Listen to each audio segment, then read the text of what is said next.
Praise the Lord.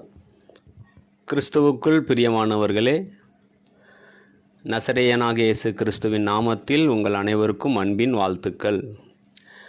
இந்த நாள் உங்களுக்கு ஜெயமாய் அமைய இயேசு கிறிஸ்துவின் நாமத்தினாலே உங்களை வாழ்த்துகிறேன்.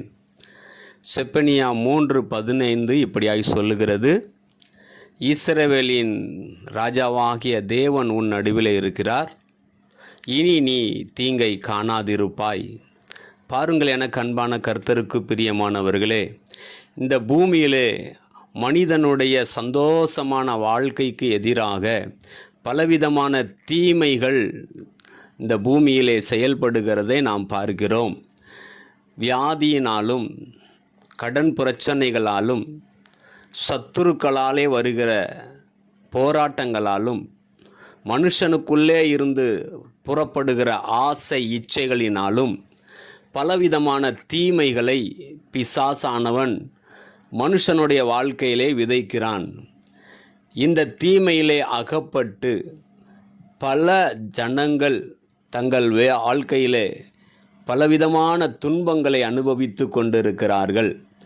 இந்த தீமையினாலே நிறையப்பட்டவர்களாய் தங்கள் வாழ்க்கையிலே சந்தோஷத்தை இழந்து, சுகத்தை இழந்து, சமாதானத்தை இழந்து பல வழிகளிலே தவித்து கொண்டிருக்கிறார்கள்.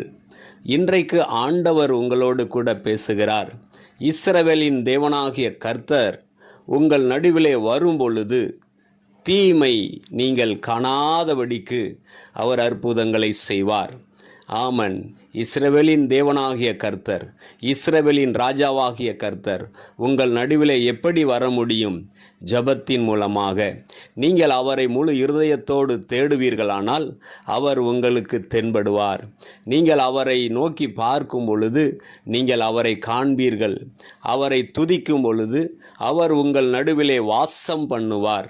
வேதம் சொல்லுகிறது, இஸ்ரவேலின் துதிகளின் மத்தியிலே வாசம் பண்ணுகிற தேவன். நீங்கள் அவரை பாடி துதிக்கும் பொழுது அவர் உங்கள் நடுவிலே வந்து விடுவார். ஆம், எனக்கு அன்பான கர்த்தருக்கு பிரியமானவர்களே, தீமையை கண்டு அஞ்சாதிருங்கள், தீமை நிமித்தமாய் சோர்ந்து போகாதிருங்கள். இஸ்ரவேலின் தேவனாகிய கர்த்தர், இஸ்ரவேலின் ராஜாவாகிய கர்த்தர் உங்கள் நடுவிலே வருவதற்கு நீங்கள் சிங்காசனத்தை ஆயத்தம் பண்ணுங்கள்.